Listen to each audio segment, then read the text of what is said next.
Buenas noches, un gusto. Nuevamente BSO Hub para poder conversar con alguien, a quien no por recomendación, sino más bien porque lo conocemos. Y vamos a dar una pequeña introducción. ¿Quién es Pablo Mencía Cisneros? Fundador de Íntegra Ley Estudio Jurídico, especialista en control gubernamental, derecho laboral público y privado, y también conocedor de las famosas impugnaciones y sanciones administrativas.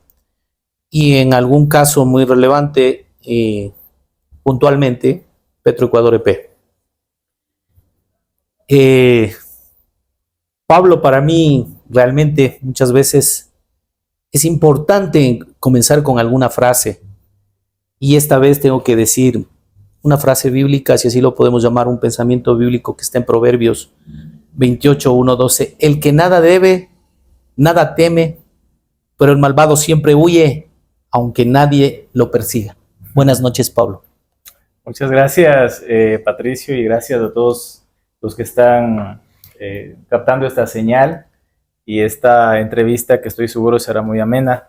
Me siento honrado de estar en este espacio auspiciado por BSO, firma a la cual pertenece un queridísimo amigo y colega, joven abogado, Saúl Ortiz, que forma parte de ella y a quien tuve el gusto de conocer y con quien pude trabajar en mi oficina, siendo un elemento de gran ayuda y que todavía se extraña en mi despacho. Celebro que se inicie también abordando un pensamiento como el que has mencionado, Patricio, y en efecto, el que nada debe, nada teme. Como abogados estamos expuestos a la tentación. Es un escenario en el cual hay tentaciones, pasos en falso que podríamos dar por tener fama, prestigio, dinero, pero en realidad nada como una conciencia tranquila para poder dormir en paz. Qué bueno, Pablo. Eso es lo importante como seres humanos. Te voy a hacer una pregunta, o más bien un recordatorio sobre algo que tú escribiste, sobre un artículo. Te dicen, necesitas un abogado, perdón, que te ayude, no que te meta miedos. A lo que tú respondiste. Ese fue un momento de mi vida en el cual yo no compartía el criterio jurídico que compartían abogados de la parte contraria respecto a la configuración de un contrato. Mi criterio jurídico sobre la figura contractual era distinto del criterio de los abogados de la otra parte. Y no pude cambiar de opinión. Y esa opinión mía no era acogida por las autoridades gubernamentales de aquel entonces. Y de ahí nació eso. El consejo que le dieron a mi gerente general de que se buscara un abogado que le ayudara y no que le metiera miedos. Mi objetivo nunca era meter miedos a nadie, y como abogados no buscamos atemorizar a nuestros clientes. Buscamos asesorarles de tal manera que tomen decisiones que el día de mañana puedan defender, puedan justificar y que por ende les eviten problemas, y eso era lo que yo buscaba. ¿Tú te autocalificaste como un deal maker? No, más bien para los efectos de este contrato era un deal breaker. ¿Sí? Era un deal breaker. A eso se refería aquel funcionario al que me refiero. Decía que yo estaba entorpeciendo, estaba obstaculizando la configuración, la construcción de un acuerdo con el criterio jurídico que yo tenía. De manera que para esos efectos yo era el deal breaker. No creo que lo haya sido, creo que había, desde mi punto de vista, maneras diferentes de lograr el mismo objetivo. Pero bueno, mucho ayuda al que no estorba, así que por eso mejor me hice a un lado. ¿Tú podrías recomendar? Hablábamos hace un momento, y sí quiero hacer mención como tú le hiciste a Saúl Ortiz, que pertenece a BCO, es un gran muchacho, un líder aquí ahora en BCO. ¿Tú recomendarías de pronto que algún momento, no solamente Saúl, sino algunos de los muchachos que tienen en este momento grandes ideales para esta patria, que nos necesita obviamente, ¿tú recomendarías algún momento el sector público? ¿Por qué sí? O de pronto, ¿por qué no? Bueno, yo recuerdo que más de una vez le dije a Saúl que procuren lo posible de encaminar su ejercicio profesional en el ámbito privado. Y bueno, ¿por qué da un consejo como ese a alguien que estuvo varios años en el sector público, como fue mi caso? Debo acotar que yo le dije, si entras al sector público, hazlo, pero no te acostumbres. Conócelo, pruébalo, disfrútalo, pero no te acostumbres. Creo que como todo en la vida tiene beneficios, tiene oportunidades, tiene desafíos y tiene riesgos. ¿Qué hay de bueno de pasar por el sector público? La cosmovisión que se logra. Manejar temas de alta relevancia, interactuar con personajes de la administración pública que tienen autoridad, conocer personas del ámbito empresarial que terminan siendo contratistas del Estado, el relacionamiento con el resto de servidores públicos cuya experiencia, cuya trayectoria es nutritiva, es valiosa. Se aprende mucho en la función pública. Hay casos que solamente se van a poder tocar pasando por el sector público. En mi caso, no habría podido tocar asuntos petroleros de no haber sido porque pasé por ese sector en Petroamazonas EP, que posteriormente fue absorbida por Petroecuador. Riesgos, por supuesto. Los servidores públicos son responsables por acción y por omisión, por lo que hacen y lo que dejan de hacer. Así que la toma de decisiones está bajo la lupa de la Contraloría General del Estado durante 7 años desde que la persona toma la decisión. Por eso es que las decisiones tienen que ser tomadas con responsabilidad y sobre todo cada servidor público tiene que saber cuál es el pedazo de la cancha que le toca jugar, sus competencias. También hay que saber identificar quiénes están remando en dirección de la administración, de la entidad pública y quiénes tienen agenda propia. Hay que desarrollar cierto olfato para percibir si acaso hay alguien que está jugando a dos bandas.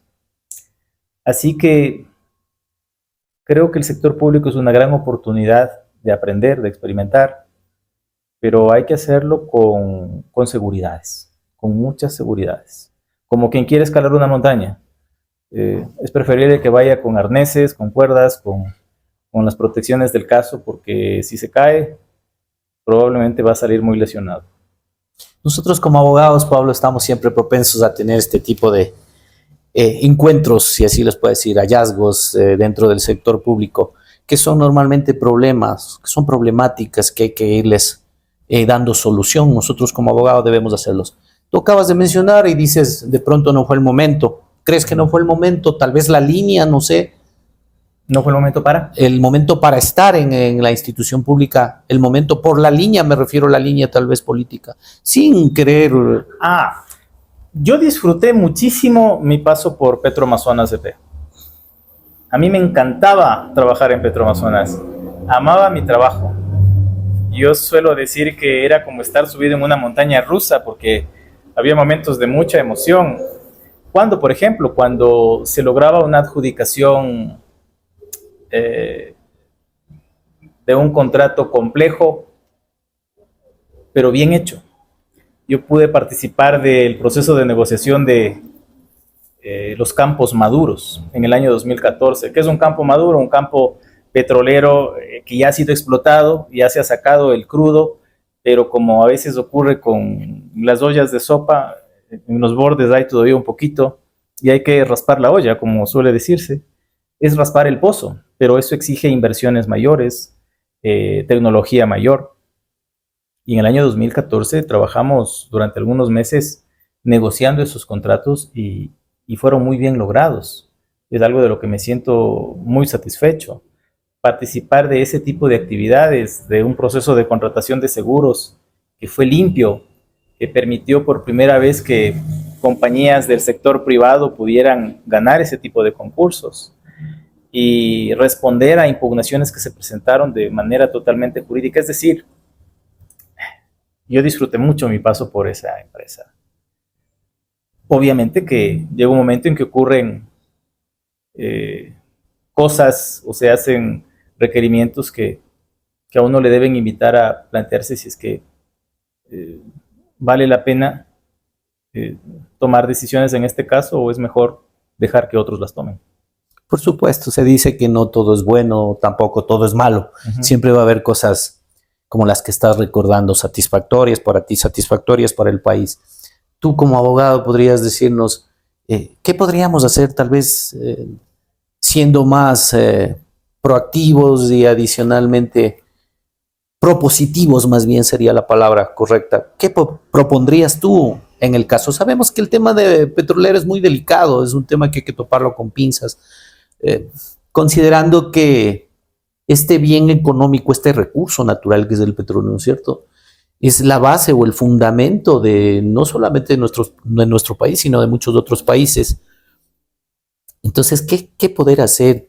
Tú con esa experiencia que tuviste, ¿tienes algo en estudio?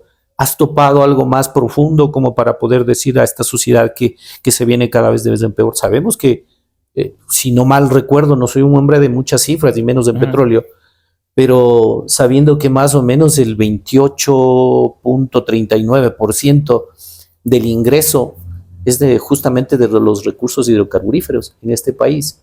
¿Qué poder hacer para que se sume un poco más? ¿Podemos? ¿No podemos? Explícanos un poco con tu experiencia. Varias ideas. En nuestro país, quien opera el sector petrolero es una empresa pública. La Ley Orgánica de Empresas Públicas dice que estas deben tener o tienen autonomía financiera, administrativa, de gestión económica. La Constitución dice que son autónomas, la Ley Orgánica de Empresas Públicas dice que son autónomas. ¿Y qué significa ser autónomo? Poder autoconducirse y decidir, sin injerencias. La Constitución y la Ley Orgánica de Empresas Públicas dicen que estas deben ser manejadas con criterios empresariales. Si le preguntamos a alguien qué es manejar una empresa con criterio empresarial, preguntémosle a un gerente general de una empresa privada. Un criterio empresarial es agilidad, dinamismo, optimización, ¿verdad? Bueno, eso es lo que esperamos de toda empresa pública, de la naturaleza que sea autónoma y que tenga criterios empresariales. Para eso, ¿qué se requiere? Pues tener única y exclusivamente los recursos que se necesitan, ni más ni menos.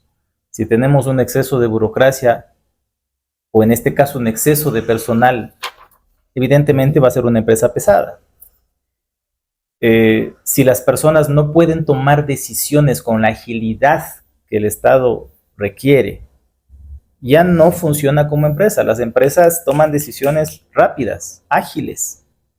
Pero si una decisión tiene que ser tomada después de atravesar una serie de procesos, procedimientos, papeles que van y papeles que vienen, ya no es empresa.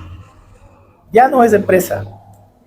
Y lamentablemente, la realidad actual indica que las empresas públicas del Ecuador no funcionan como empresas. No son ágiles, no son eficientes, no se manejan con criterios empresariales, sino con otros criterios que las hacen pesadas, las hacen inoperantes. Una empresa que funciona bajo criterios empresariales no cambia constantemente de gerente. Normalmente una empresa que funciona bien tiene a un mismo gerente por años que generalmente se vuelve a nombrar y se vuelve a nombrar y se vuelve a nombrar. Eso produce estabilidad. Pero si no hay estabilidad, pues evidentemente la empresa va a avanzar un poquito, se va a parar, un poquito, se va a parar, un poquito, se va a parar. Y eso tristemente es lo que ocurre. ¿Por qué? Una de las razones que yo he identificado que impide que el criterio empresarial se produzca efectivamente es el miedo. El servidor público tiene miedo de decidir. ¿Por qué tiene miedo de decidir? Porque le va a caer la Contraloría. Los servidores públicos no toman decisiones pensando en lo que necesita la empresa o la entidad, sino en que la Contraloría no le caiga. Por las famosas glosas. Por las glosas, por las multas, por las órdenes de reintegro, por los indicios de responsabilidad penal. Entonces, ¿qué ocurre? Que llega un determinado documento, un determinado proyecto, un determinado contrato, y ese papel empieza a sobrevolar y sobrevolar la entidad pública y no aterriza en nada. Y las personas, mientras puedan deshacerse o postergar la decisión, mejor, porque ojalá no caiga en mis manos tener que firmar algo relacionado con esto. Perdón que te interrumpa. En ese caso, ¿por qué entonces querer estar en un cargo así si yo no voy a poder hacer lo que yo aprendí o lo que conozco, lo que quiero, lo que amo, lo que me gusta? A primera vista, pues no te metas en eso. Pero si es que una persona quiere incursionar en el sector público y quiere realmente cumplir un papel eficaz, primero tiene que estar bien informado de cuáles son sus derechos, sus obligaciones y sus competencias. Saber cuál es el pedazo de la cancha que le toca jugar. Hay que estar claro. La mayoría de servidores públicos asumen una función sin saber qué es lo que se espera de ellos, qué es lo que dice su contrato, su acción de personal, el orgánico funcional y cuáles son las responsabilidades que enfrentan. La mayoría no lo sabe. Entonces cabe aquí la famosa frase con la que empezamos, ¿no? El que nada debe, nada teme. Para no deber nada, ¿verdad? Hay que saber qué se tiene, qué se le puede exigir a una persona. Una persona que sabe lo que tiene que hacer va a poder poner freno cuando le llega una exigencia que no le corresponde, ¿sí? Y te pongo una experiencia personal. Cuando yo recién entré a Petroamazonas Ecuador S.A. en aquel entonces, yo, pese a ser abogado, no tenía mucha experiencia en el sector público. Llego con todo el deseo de hacerlo mejor y llega un funcionario y me dice: mire, el abogado que estaba antes que tú dejó sin firmar esta acta de entrega-recepción. Como tú estás en su lugar, ¿nos puedes firmar? ¿Y qué crees que hice? Firmé. ¿Por qué? Porque quise quedar bien, caer bien, estaba nuevo, quería dar mi mejor rostro, pero fue un error. ¿Por qué? Porque las actas de entrega-recepción las firma la comisión nombrada por la máxima autoridad. Yo no fui nombrado por nadie. Pongo mi firma. Al cabo del tiempo llega la Contraloría y hace la lógica pregunta: ¿y usted por qué firmó? La respuesta: por comedido. ¿Por qué? Yo no sabía, no estaba al tanto plenamente de qué se esperaba de mí. Si yo hubiese estado bien informado, me hubiera informado, pese a ser abogado, hubiese sabido el alcance de mis responsabilidades como servidor público, hubiese dicho: yo no puedo firmar esto. Pero no lo hice. Entonces, desde mi punto de vista, debería institucionalizarse de forma obligatoria para todo servidor público, que antes de que se siente en su puesto, que ocupe su escritorio, tome un curso, un seminario, un taller que lo aproxime a lo que significan sus deberes, responsabilidades, obligaciones, riesgos. Entonces te decía, ¿por qué no funciona? Una, porque la gente no conoce. Otra, pues, porque la gente no se informa. Una persona que está bien informada tiene menos temor de tomar decisiones. El miedo es inversamente proporcional a la información. Mientras menos información tienes, más miedo. Más miedo, ¿sí? Tienes más información, tienes menos miedo. La gente, ¿por qué tiene tanto miedo? Porque tiene poca información. ¿De qué? De lo que le puede pasar, de hasta dónde puede llegar la Contraloría. La gente piensa que con la primera notificación que recibe de Contraloría, al día siguiente va a estar despojada de sus bienes. Y no es así. Entonces, ¿qué necesita un servidor público para cuidarse a sí mismo y al mismo tiempo contribuir a la eficiencia de la administración? Estar suficientemente informado de los riesgos que corre y no sobredimensionar un riesgo, tampoco subestimarlo, mirarlo en su justa dimensión, ni más ni menos, porque de lo contrario, si tengo mucho miedo, no voy a hacer nada. Y si soy un temerario, voy a firmar cualquier cosa, voy a ser como un mono con metralleta, y el día de mañana yo mismo voy a estar sufriendo las consecuencias. Por supuesto. Entonces tú en este caso, ¿no? Para este caso,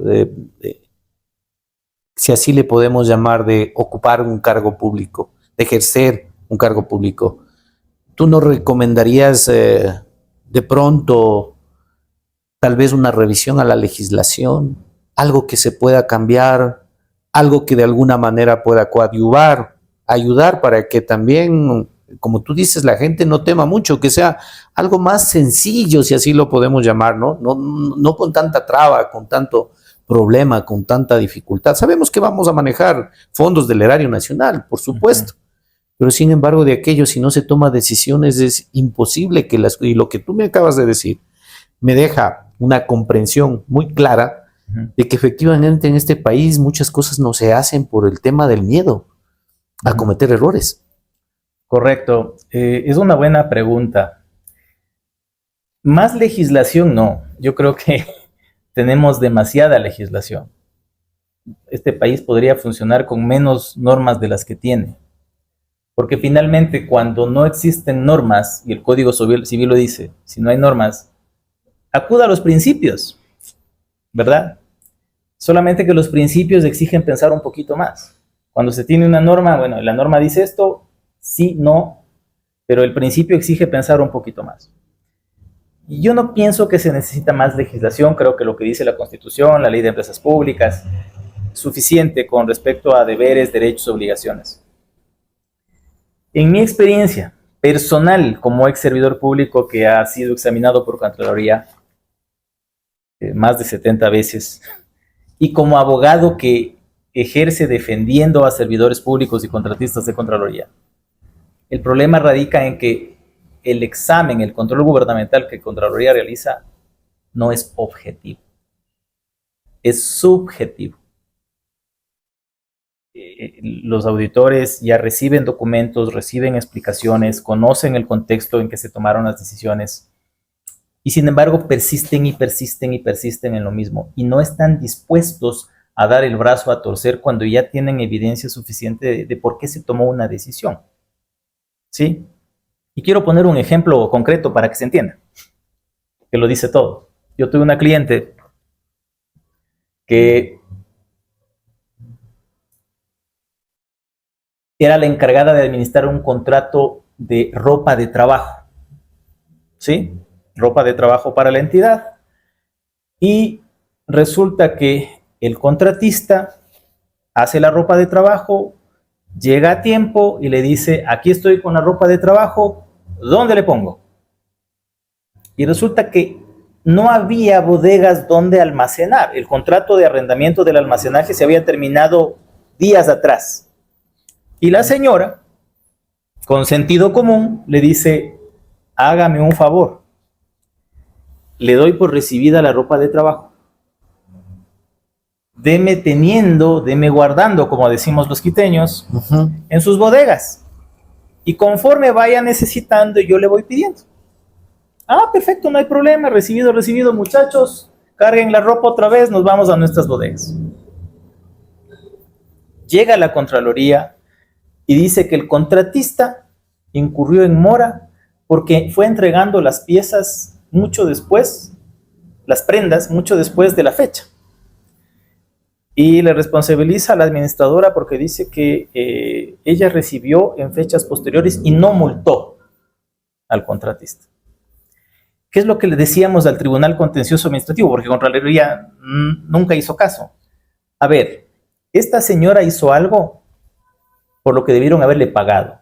Consiguió almacenaje gratuito, sin pagar un centavo, por ropa de trabajo que recibió y que no tenía dónde colocar. No le costó un centavo. El contratista no cobró un centavo por eso. Él llegó a tiempo, pero le dijeron, señor, regrese y dé guardando en sus bodegas. Si no hacía eso la señora, ¿dónde debía poner la ropa? ¿En las gradas del edificio? ¿En la acera? ¿En el lobby? Fue la mejor decisión y no costó nada. ¿El contratista incurrió en mora? No, él llegó a tiempo. Tuvo que regresarse con la misma ropa porque así le dijo la administradora y la administradora no tenía más remedio. Glosado el uno, glosado el otro. Nunca se les hizo caso durante la fase de examen. Hubo que llegar al Tribunal Contencioso Administrativo. El Tribunal Contencioso Administrativo sin dificultad dice que no hay ningún tipo de responsabilidad ahí. Pero eso se puede hacer por la misma Contraloría. No hay que llegar a los jueces. No hay que hacerle sufrir tanto al servidor público ni al contratista. Si hay alguien que gana de todo esto, somos los abogados, que tenemos que defender estas causas. Eso es un control carente de objetividad y hace mucho daño. Entonces tú más bien te irías por tal vez de pronto un cambio en la ley orgánica de la Contraloría General del Estado. ¿Se debería topar por ahí el punto tal vez? Si tú vas a la ley orgánica de la Contraloría General del Estado, a su reglamento, a las normas de control interno de la propia Contraloría, a las normas ecuatorianas de contabilidad que también se usan para este tipo de actividad, ahí consta que el trabajo del administrador, del auditor, tiene que ser objetivo.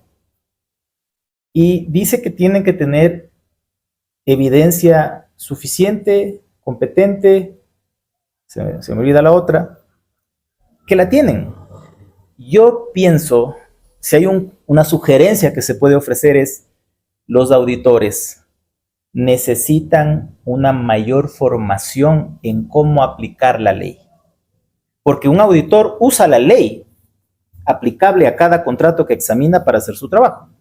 Pero yo te pongo un ejemplo. Si un ciudadano va a la papelería y se compra la Constitución y el Código Civil y se los lee del primero al último artículo, ¿eso le convierte en abogado? Por supuesto que no. Por supuesto que no. Porque para ser abogado entras a una facultad de Derecho que tiene un programa de enseñanza donde aprendes mucho más que leer los artículos. Aprendes principios de aplicación de la ley, doctrina de aplicación de la ley. Eso el auditor no lo sabe. Entonces el auditor agarra la ley y dice aquí, aquí se hizo acá, está mal. Pero el contexto de esa disposición arroja otro resultado. Te pongo otro ejemplo, y este fue personal. Yo como abogado, como el gerente legal de Petroamazonas, aprobé un informe jurídico donde se aceptaba que se le reduzca la multa a un contratista en una cantidad sustancial. ¿Por qué? Porque le estaban aplicando como que le faltara el 100% y resulta que le faltaba una cantidad menor. Principio de proporcionalidad. Entonces había que reducirle la multa al lugar la petición del contratista. Examinan ese contrato y me preguntaban por qué emití un criterio que aceptaba reducir el valor de la multa. Y yo le decía a la auditora, porque el principio de proporcionalidad así lo exige. Sí, pero yo en el contrato no encuentro el principio de proporcionalidad. Le digo, no hace falta, está en la Constitución, y está en la Constitución por partida doble. Primero, porque la Constitución es la norma suprema del Estado. Y segundo, porque el Código Civil dice que en todo contrato se entienden incorporadas las leyes vigentes a la fecha de su celebración. A la fecha en la que firmamos este contrato, esta Constitución estaba vigente, reconocía el principio de proporcionalidad, entiéndase, es una cláusula más.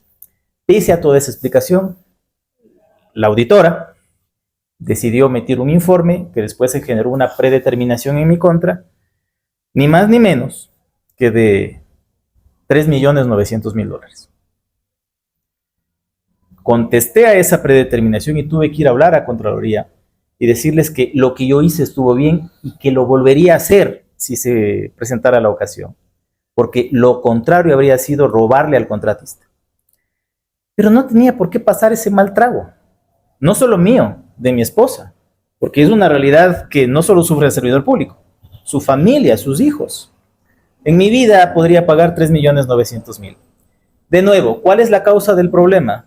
Que la auditora, aunque tiene la Constitución a la mano, no entiende cómo se aplican los principios.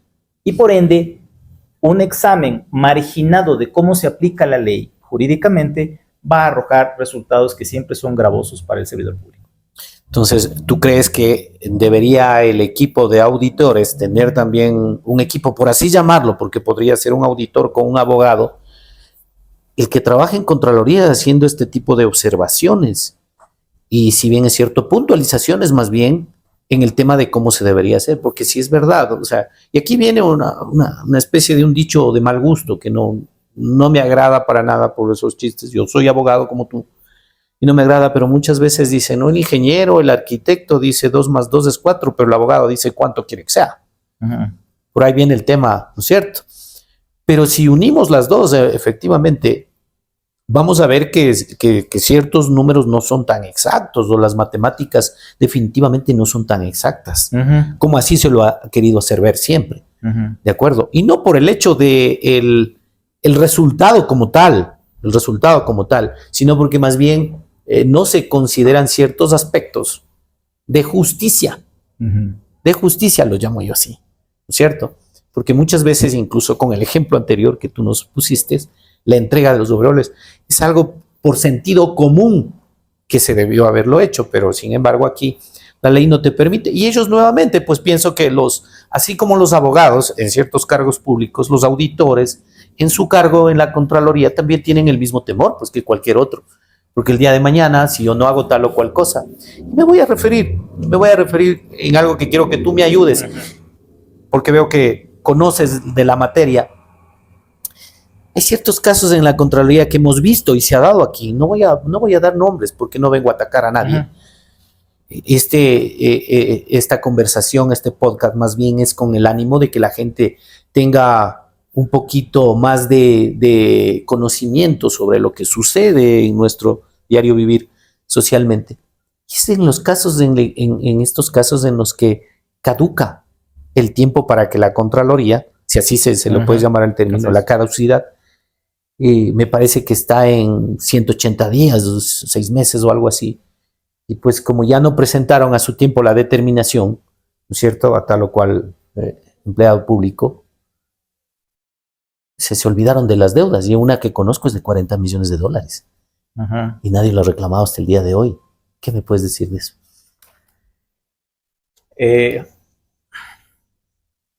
Hay varias caducidades en la Ley Orgánica de la Contraloría General del Estado. La que tú refieres, la de 180 días hábiles, es el tiempo que tiene el equipo auditor para emitir el informe de auditoría, contado desde la orden de trabajo hasta que se aprueba. Y hay otras más. ¿Qué es lo que pasaba? Que aunque la propia Ley de Contraloría General del Estado establece plazos y términos para las actuaciones orientadas a una determinación, los auditores no hacían caso y se tomaban el tiempo que ellos querían. Evidentemente, cientos de demandas que han llegado alegando caducidad y que terminaron siendo aceptadas han dado lugar a jurisprudencia abundante durante los pasados 2 años. La Sala de lo Contencioso Administrativo de la Corte Nacional de Justicia ha emitido algunas sentencias con carácter de jurisprudencia vinculantes, donde dicen, en resumen, que si la Contraloría no respeta sus plazos para cada una de sus actuaciones durante el proceso de determinación de responsabilidades, caduca sus facultades y por ende ha obrado sin competencia en razón del tiempo y no vale. Desde que la Corte ha dictado esos fallos, Contraloría respeta los plazos. Cosa que terminó siendo de alguna manera perjudicial para los auditados, porque como ahora llegan a tiempo, como sea, pero llegan a tiempo, el argumento de la caducidad se ha perdido. Antes se ganaba mucho con eso. Ahora, como ya llegan a tiempo, no se dejan pillar, pues hay que reforzar los argumentos sustanciales. Antes se ganaba mucho solo con argumentos procesales. Ahora, claro, a raíz de que esto ocurre y que el Contralor actual, cuando entró en funciones, como que hizo una revisión y dijo, a ver, ¿cumplieron o no los plazos? Muchos auditores han sido evidenciados por su negligencia en el cumplimiento de sus deberes. No sé qué les haya ocurrido. Pero está bien que cumplan los plazos, es lo que se espera. Pero perdón, entonces hasta eso ya algunos presumimos que ya se nos enriquecieron, pues. Probablemente sí. Cuestión de la Contraloría determinar cuáles de sus servidores han hecho o no bien su trabajo. Yo no me opongo a que lo cumplan dentro del tiempo que manda la ley.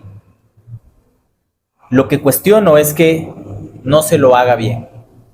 Y reitero, la palabra con la que yo calificaría la necesidad que se tiene en la administración pública para que el servidor público pueda hacer su trabajo sin temor es que haya una auditoría objetiva y que si hay que reconocer que se hizo bien y que ciertas cosas ocurrieron, pero que están justificadas, pues adelante, no le torturemos, no le martiricemos a un servidor público que puede ser valioso, porque aquí viene lo otro. Patricio, un servidor público que es eficiente, que es trabajador, que es responsable, y no obstante esto, tiene que sufrir la arremetida de la Contraloría. El rato que sale de la función pública, no le quedan ganas de volver. ¿Quién ha perdido? La administración pública ha perdido y pierde decenas de servidores responsables, bien formados, experimentados, que por ese acoso injustificado no quieren saber del sector público. ¿Y qué es lo que necesita nuestra función pública? Gente así, pero la estamos perdiendo porque la estamos espantando. Es como que le sueltan los perros y nadie quiere volver cuando le están persiguiendo unos perros furiosos que le pueden morder. No hay una institución que se me venga a la mente, no sé si a ti, que pueda reforzar justamente esto, defender de alguna manera al empleado público. Yo una vez fui al Consejo de Participación Ciudadana. Entre los años 2016 y 2020 yo fui rigurosamente examinado. Sufrí a la Contraloría. Y fue tal el susto, el miedo que tuve, que me puse a estudiar con rigor sus normas para elaborar mis propias defensas, y de ahí salió esta especialidad accidental. A estas alturas creo que debo agradecerle a la Contraloría que me haya obligado a estudiar tanto. Entonces, si cabe también, no hay mal que por bien no venga, ¿no? Es cierto.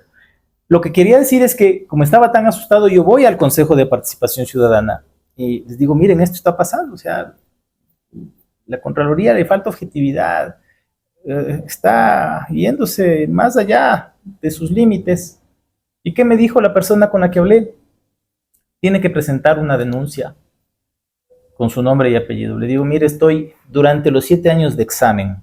Si yo voy y presento una denuncia, ¿qué cree que va a pasar con todos los exámenes que estoy en curso y los que todavía me tienen que llegar? No estoy en un momento de denunciarle a la Contraloría de esta manera. ¿No hay otro medio por el cual ustedes puedan intervenir y poner freno a esto? No. Salí desilusionado de ese consejo porque no me pudo brindar ninguna asistencia cuando más lo necesitaba, con el propósito de que se equilibren los poderes. Claro, hoy en día, según nuestra Constitución, el Consejo de Participación representa un poder del Estado y la Contraloría representa otro. Sin embargo, sigue faltando, ¿verdad? Nos sigue faltando porque lo que podemos ver es que si para ciertos casos, como el ejemplo que yo te ponía, en un determinado momento sí podría ser que la Contraloría para ciertas cosas necesite ser lo suficiente, no digo no objetiva, pero sí lo suficientemente rigurosa como para perseguir cierto tipo de malos manejos dentro de el servicio público. Sí, pero que lo sea con quienes debe serlo. No con el servidor que cumple su trabajo, que cumple sus deberes. Que lo sea con quien realmente tiene que ser rigurosa.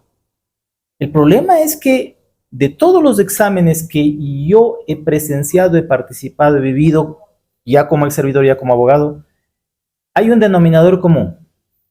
Quien resulta responsabilizado, quien resulta multado, glosado, ordenado a reintegrar, es el servidor promedio. ¿Sí? Pero el servidor con autoridad, con jerarquía, que es el que da las órdenes o el que consiente que pasen las cosas, pues curiosamente no le pasa nada. Y ahí es cuando uno no comprende. ¿Por qué de la mitad para abajo están los responsabilizados y la mitad para arriba muy pocos? Entonces sí, que sea rigurosa, objetivamente rigurosa o rigurosamente objetiva, pero ¿con quién debe serlo? Te hemos entendido con mucha claridad, Pablo. Es un gusto tenerte. Esperamos que no sea la última vez. Para ir terminando, quiero que tú nos digas cómo te sientes ahora. ¿Te sientes en paz? ¿Te sientes tranquilo? ¿Cómo está tu vida en sí? Gracias a Dios, me siento tranquilo, me siento en paz. Ya pasé los 7 años de examen que me corresponden. Yo salí en noviembre del 2015, a noviembre de 2022 superé los 7 años, fui rigurosamente examinado nunca multado, nunca glosado, nunca responsabilizado. Eso es algo que lo considero un logro profesional. Me dedico hoy por hoy a ayudar a otros que en su momento estuvieron con la angustia que yo tenía. Y desde el sector privado, ahora con la experiencia adquirida, creo que más cómodo y más libre para tomar decisiones y poder rechazar sin dificultad algo con lo que no estoy de acuerdo o poder aceptar con mucho grado aquello con lo que empatizo. Qué bueno, felicitamos tu honradez y tu frontalidad y te comprometemos para que en un tiempito puedas estar nuevamente con nosotros, no sé, de aquí tal vez a unos 2 meses, 3 meses, con algo que nos puedas ayudar en tus múltiples conocimientos que tú tienes, sobre todo en la materia de derecho. Te Agradecido. agradecemos y un abrazo fuerte para ti. estimado Agradecido, Pablo. Patricio.